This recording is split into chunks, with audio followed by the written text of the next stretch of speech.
Good morning, Taurus. Welcome back to the Warrior's Journey Tarot. This is going to be your weekend read for Saturday and Sunday. This is for Saturday, March 30th and Sunday, March 31st.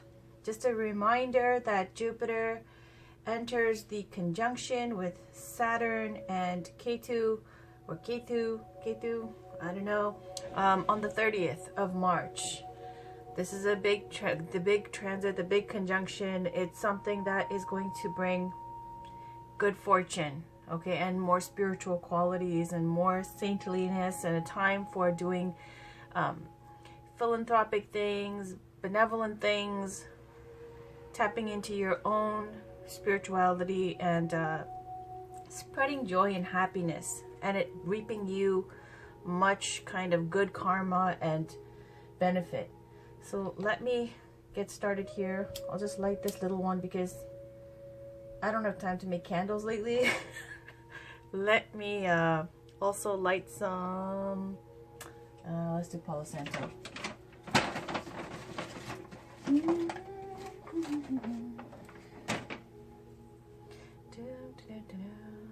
Alright, so we're going to use the Line Started Tarot for the 5-card spread. I'm going to pull the Camilla Morton cards as well, just because I know some people needed it for Saturday. The Work Your Light cards by Rebecca Campbell. The Whispers of Love by Angela Hartfield. Gateway Oracle cards by Denise Lin. Miracles Now by Gabrielle Bernstein. Elena Fairchild's Wall Kuan Yin. And then I'm going to end it with the Buddha Wisdom Shakti Power. There we go. Isn't that beautiful? Can we please get a reading for the weekend for Taurus, Sun, Moon, Rising, and Venus for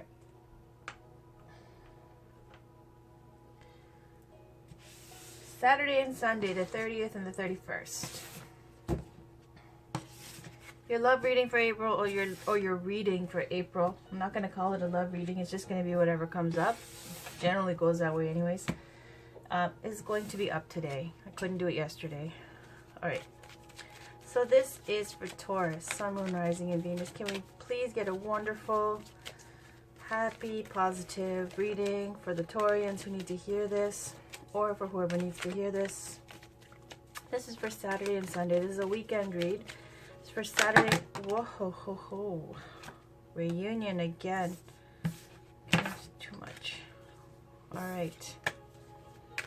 So this is for Saturday the 30th and Sunday the 31st. Can we get a 5-card spread? The first card represents a situation for the weekend. That's the 30th. My goodness. For Saturday the 30th and the Sunday the 31st. March 30th to 31st, please. Can we get a reading? What's the situation for Taurus, Sun, Moon, Rising, and Venus for Saturday and Sunday? For the 30th and the 31st. Oh, okay. 5 of Wands, fighting, competition, conflict, doubting yourself possibly, maybe jealousies, maybe people trying to test you and argue, petty fights, all that kind of thing. But it looks like you're going to stand firm now. I don't know if this is someone who's trying to control you or you stepping up into your boss power. This is a leader. 5 of Swords. Okay. So it feels like if this is someone... This is defeat here, 5 of Swords, like winning at the expense of others. And even this person, you see, they have 5 swords, other people's swords, but they don't feel good about it.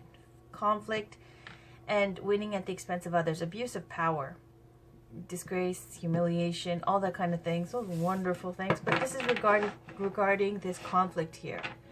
Okay?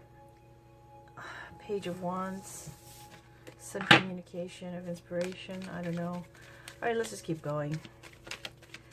So this is for Taurus, Sun, Moon, Rising, and Venus. Can we get a card for the situation? 4 of Swords, rest and relaxation. On the bottom, Chariot, going away somewhere. So for some of you, this is about a trip that's going to bring in change. You've been divinely guided for this trip because Chariot's a fate card. 4 of Swords is saying you need a break. And you need to get your energy back up and regenerate. So let's get a card for Taurus now. There. Okay. It's a side read because it's 3 cards. 2 of Pentacles. Lots of communications. This is where you have so many things and you're multitasking. being very busy, using your resources to the best of your ability. You got your hands full. Four of Wands is stability, a firm foundation. Another card could be reunions, rites of passage, marriage, all these types of things. And then Eight of Cups is leaving something to find something more meaningful. So work might, and then the Hermit. So do you see how similar these two are? This is about going your own way here and taking time for yourself. Very much in keeping with this retreat energy here. So let's get a card for Taurus. Whoa, there it is. 10 of Pentacles. Good for you, Taurus. On the bottom, Magician. Making it all happen. Having that potential. Amazing. Alright, Taurus. Can we get a card for what's surrounding you?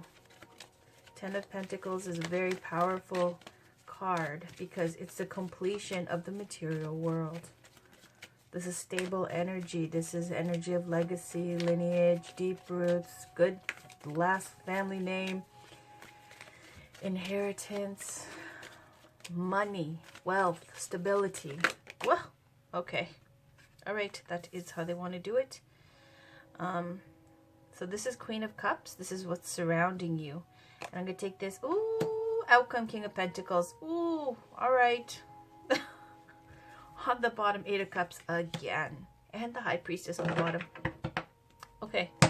So this break that you need to get your energy back up. Now you, 10 of Pentacles, coming into some kind of financial abundance. Now why I say this is because you got 10 of Pentacles in the you and you got King of Pentacles in the outcome. We know King of Pentacles is ruled over by Taurus. So the funny thing is too, this Queen of Cups was very much calling me this morning. I was watching videos to find out more about the Queen of Cups. Something about the Queen of Cups was just making me feel like I needed to know more about her today. So 10 of Pentacles, let's talk about that first. You being very stable, established, financially well-to-do, no worries there, stress-free, but there's a lot of responsibilities too with the 10 of Pentacles. This is not something where you're just taking care of yourself with the 9, this kind of card of independent energy, independence. 10 of Pentacles now is having people depend on you. So this is a card of how do you put it? So many things to do with earth energy, with deep roots, with, you know, when you have a castle, grandparents, the kids, the married couple, the dogs, beautiful land and estate. All it's just speaking to having material completion. It can also speak to being very committed. Now, whatever you've been doing to make abundance or whatever you've achieved yourself, the situation here is about rest and getting your energy back up. Rest and regeneration. Four of Swords happens after you've accomplished something major. And then now you need to just, you've earned and it's time to rest now and have a break. Why? Because you're the 10 of Pentacles, the completion here. Now around you, influencing this, is the Queen of Cups. This kind of, I like seeing this watery energy along with this kind of vacation mode with resting. So for some of you, it might be this feeling, this call to tap into your own, like, you know, being, the Queen of Cups is someone who's she's empathic and she's very intuitive. And she's someone who's very open, loving, receptive to others. She's interested in being of service to other people. She wants to help. She wants to heal. She wants to give. She's someone who is loving, spiritual, seeker of truths. She's someone who is compassionate and looking for deep knowing. Queen of Cups, like Goddess Lakshmi, okay? I don't mean to always have to go and put it to a goddess all the time, but water energy. Water is deep. Emotions, cups, your feelings, love. That's the Queen of Cups. She's a queen. She's mastered the emotions like that. Look at her. Her cup is full. Her cup is huge. She knows how to give, and it doesn't take away from her. All right. This also could be someone who is a water sign like Scorpio or Cancer or Pisces, if that is someone around you. If it is, it's someone, because of these cards, it's so positive. Someone who wants to help, someone who wants to heal, someone who's like a counselor, healer, a good friend, someone you can count on to give you emotional support. Okay. The outcome is King of Pentacles. King of Pentacles is ruled over by Taurus. We know the King of Pentacles now has mastered the Pentacles. He's someone who puts his kingdom, his tribe, his people first. That's his priority. Sometimes in love, they're looking for a Queen of Pentacles. They're not someone who's going to throw away everything that matters to them.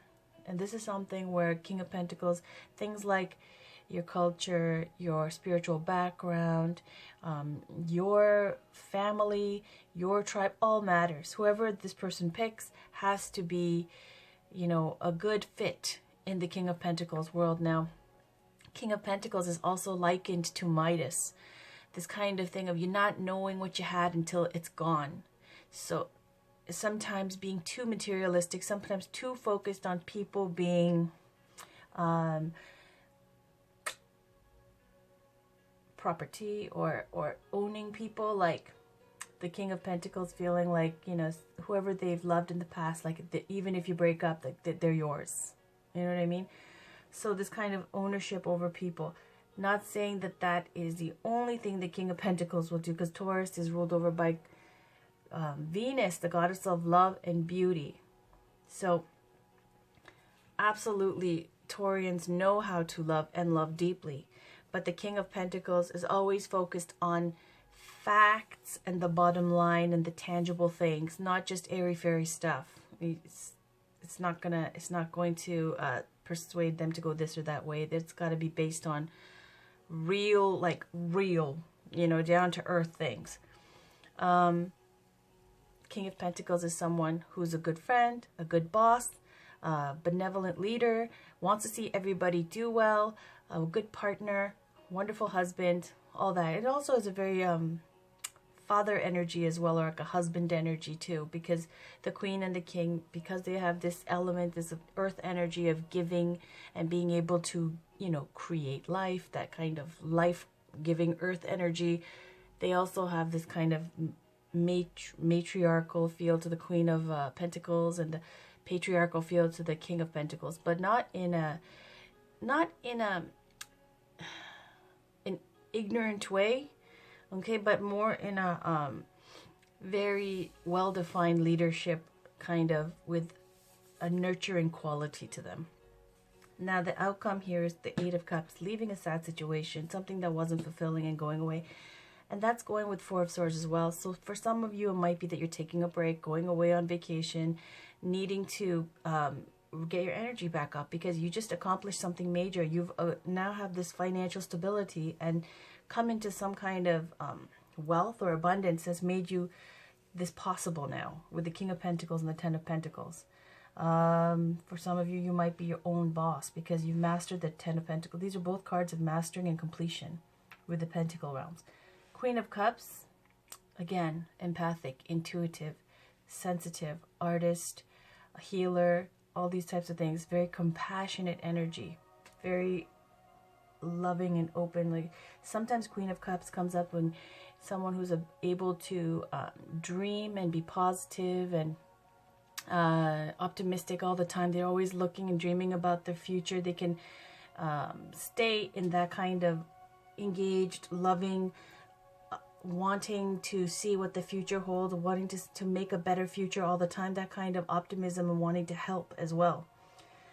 Now you got the High Priestess on the bottom of the deck. High Priestess is more of an icier card. She's someone who's very passive in the sense that she sees all the secrets. She knows all the secret truths. Her book has, you know, her wisdom and all of the, whatever you like into the Akashic records, like all the secrets, events, thoughts, all that stuff. She sees everything. She sees beyond the veil. She sees everything. She knows everything. She keeper of secrets. The High Priestess, when it comes up, sometimes it's about a secret being revealed. finding out something, some kind of revelation here. Also about intuition. You got 2 cards of deep intuition. She's empathic. High Priestess is about using that intuition. Queen of Cups and High Priestess are cards of intuition. All right, so let me keep going. This is the Wild Kuan Yin Oracle cards. I'm going to flip it this way. This is for Taurus, Sun, Moon, Rising, and Venus for March 30th and the 31st. Okay. Be bold. If we have been taught to always settle for less than what we dream of, we may wonder if living a boldly optimistic life is unrealistic. But you are an adventurer, a divine explorer on the wild path of life. You have been created with those bold dreams in your heart, and you are meant to fulfill them with a loving encouragement and support of life.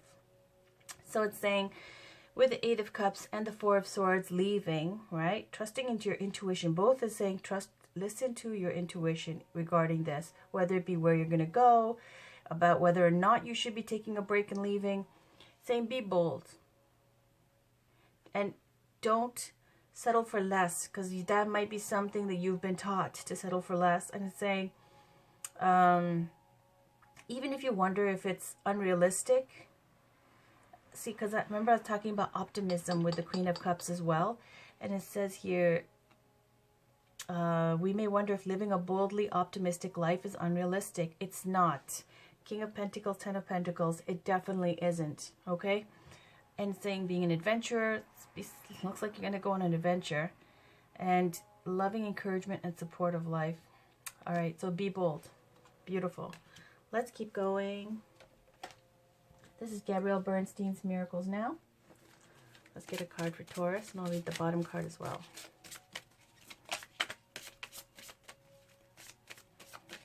Okay. When I feel blocked, emotionally distressed, or overwhelmed, I turn to my breath. So this is, again, if you're doubting yourself, if you're feeling like, because we saw those cards pop out earlier, the 5 of Wands and some others, and I said 5 of Swords in the end. 5 of Wands, something, and 5 of Swords. 5 of Wands is about self-doubt, petty fights, fighting with others, competition, all those kind of things. So saying when you feel blocked, emotionally distressed, or overwhelmed, just turn to your breath. All right. To get everything flowing in. To truly flourish is to release all the tension that holds me back from letting love pour through me. And that's the Queen of Cups. You know, she's known as the Queen of Love. All right. Because she's mastered what? The cups. The heart. Which is why she's known for her intuition and for her compassion. This is Denise Lynn's Gateway Oracle cards. I'm going to pull a card. This is for Taurus for March 30th and 31st. All right, embarking on an adventure. I savor the wonders of the world. Wow, wow, Taurus, coming into power. I step into my power boldly and confidently. I like it. I love it. Embarking on an adventure. Okay. I savor the wonders of the world. New frontiers await you. You are entering a period of expansion and are also going beyond self-imposed limitations. Even if you feel hesitant, this is a time to try something new and do things in a different way. You might even visit far-off lands. Step out of your comfort zone and into some fun. There is a vast and wondrous vista just around the corner, but you'll never see it if you don't venture out. Adventure often entails risk, but without it, life can become lackluster and stagnant. Plan a trip. Take some classes that push you out of your comfort zone. Experiment with new styles. Do the same things that you have always done, but in new and different ways. Go beyond your boundaries and step out of character. Questions to ask yourself. What is the best adventure for me to take at this time? What has kept me from seeking this in the past? What future adventures do I desire? Amazing. So you see this theme of being on an adventure. All right, this is Whispers of Love from Angela Hartfield. All right, let's see. Okay. That was from this deck, so that fell out. Do I have any more in here? Oh, yeah. No, I don't. Sorry about that. So can you get a card for Taurus for March 30th and the 31st, please? I'll take it. Do something for someone else. Give your attention to someone else. All right, let's put this here. On the bottom, consider your foundation. You're being asked to look at how committed you are to love. And that's loving without having to have a guarantee. And what does unconditional love really mean? Can you do it? That kind of energy. But let's see, 41 here. Do something for someone else. Give your attention to someone else. When we focus on doing something kind for someone else, we create an opportunity for our relationships to be re-energized. What can you do today to be considerate towards someone in your life? Small things can have a big impact. Imagine how amazing your life will be if you give emphasis to do kind, loving things for others. Beautiful. All right. Now I'm going to pull a Fashion Oracle card. I'm just going to get it out of the way here. This is for Taurus, please, for March 30th and 31st. Can we get it? Oh, look at that. Naomi Campbell, if you fall off your platform, throw your head back and smile. Be the jewel in the crown. Super set rules, they don't follow them. Look, she's come up 3 times, okay? It is what it is. Oh my God, again, Christian Lacroix. A world without color is a world without joy. Dress for your next adventure. Again with the adventure. Make an entrance, then cause a revolution. All right, let's leave her over here. Let's just leave this over there. Let me check if you can see. On the bottom is, oh my gosh, Richard Avedon. If in doubt, add elephants. Dress for your cover girl moment. Capture life on camera, but be sure to live it too. This is all about going out there, not just having a good life on paper, but adventures, travel. Okay? This is like 2 adventure, adventure, adventure. And then you got the 4 of Swords and the 8 of Cups. You're looking for something more fulfilling. And that involves travel. Let me just make sure if you can see all those. Yes, you can. Uh-oh, this was on the bottom. Anyways, this is Work Your Light Cards by Rebecca Campbell. Can we get a card, please, for Taurus for March 30th and March 31st?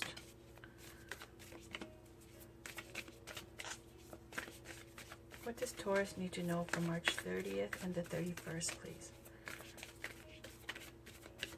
Okay. Imrama, what the heck? Where are you being called to journey to? Okay, someone's going somewhere. You saw that, right? Everything is about an adventure, a pilgrimage. Learning something new while you're away. The age of light. You've been training for this for lifetimes. You know I always use the bottom card too. I have to be careful that I don't light this on fire. You know what? I'm just going to put it over here. There we go. All right. Imrama. Now that's 108. I'm pretty sure. Is it? Yes. Okay. The Celtic word Imrama means a journey of the soul, a voyage on which we don't know where we are going, but our soul knows the way. If you pulled this card, you are either being called on a soul journey or are already on one. It could be to a physical ancient place or metaphoric. When we journey to places that our soul remembers, a shift takes place both within us and to the planet as well. You are being called to journey to a place that is sacred to your soul.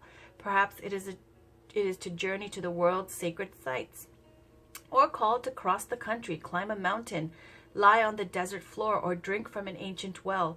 There are places to see and old friends to meet. I see spontaneous pilgrimages in your future. If a physical voyage isn't possible, journey through the portal of your heart.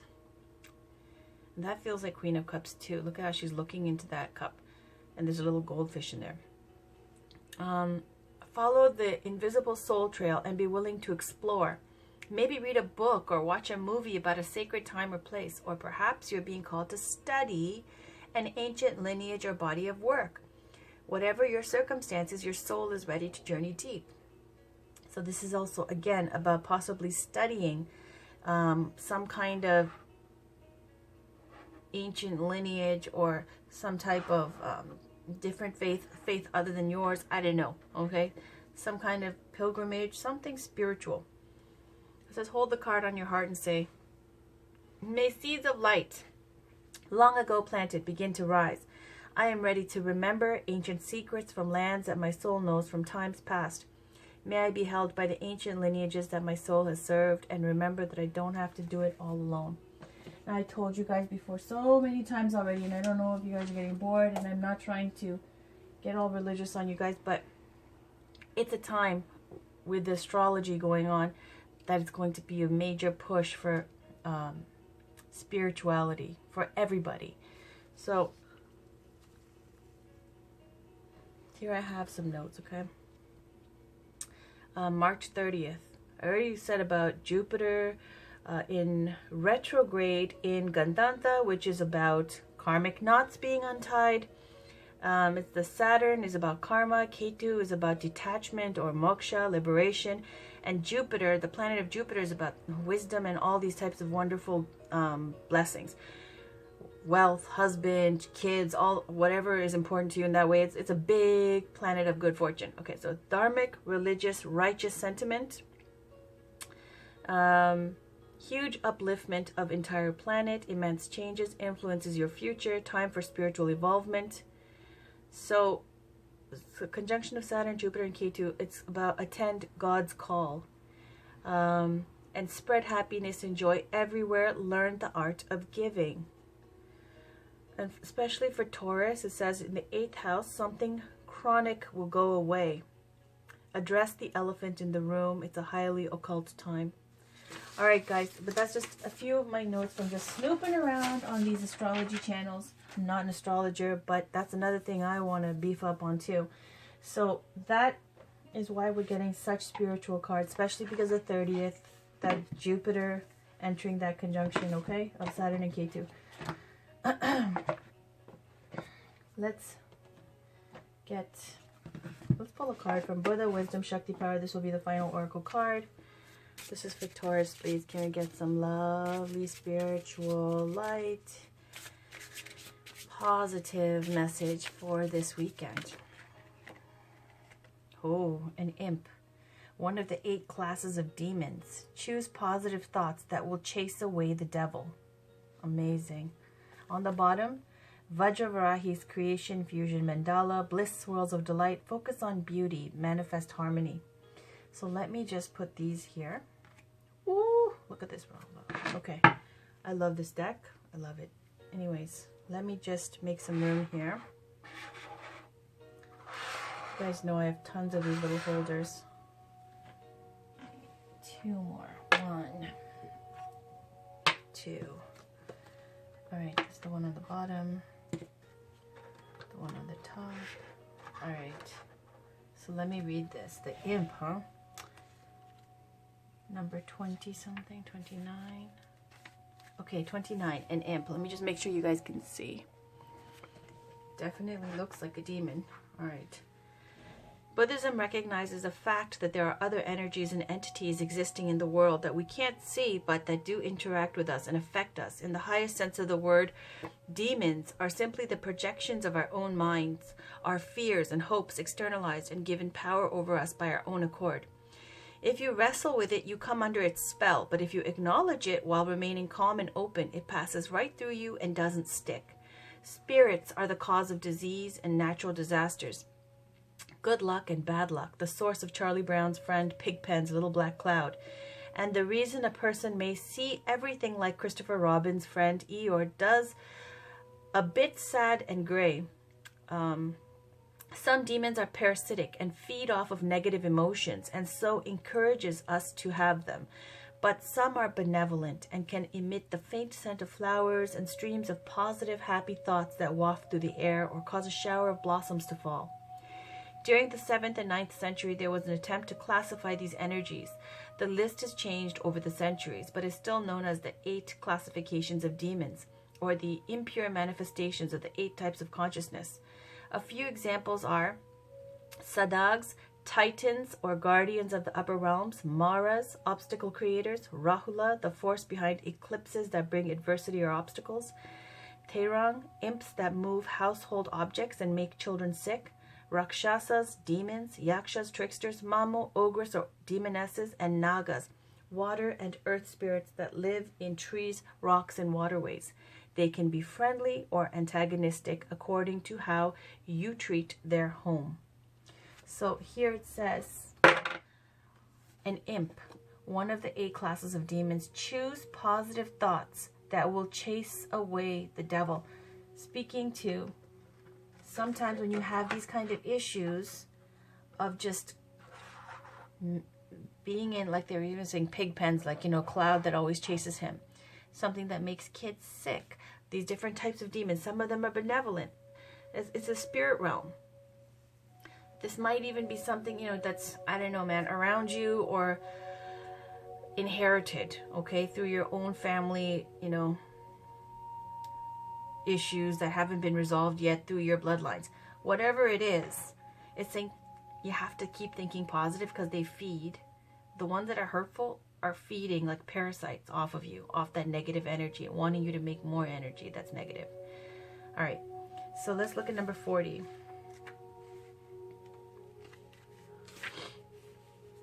Bliss, swirls of delight. And let me just, this mandala, Vajravarahi is the outer form of the secret inner form of Kali or Tromanagmo. She is one of the main deities of the Jug pacification of suffering practice, which in itself is older than any currently living religion. The practice was adopted by the Buddhists, and so her practice is still alive today after thousands of years. This mandala is another geometric representation of Vajravarahi's energetic state. In general, mandalas are about the harmony of energy as it swirls around a central point representing the gods or goddess that manifests it. You see them in every culture. They are universally popular expressions of the wish to draw and create beauty. Here, the downward triangle is the female energy, intersecting the upward male energy triangle. 4 bliss swirls represent the creation fusion that comes from female-male union. Vajravarahi is all about life and regeneration. She helps practitioners connect to the wish to grow and help others during difficult spiritual eras. Alright guys, so that was your reading for the weekend of March 30th to the 31st. Have a wonderful weekend, and I'll talk to you guys very soon. See you for your April month.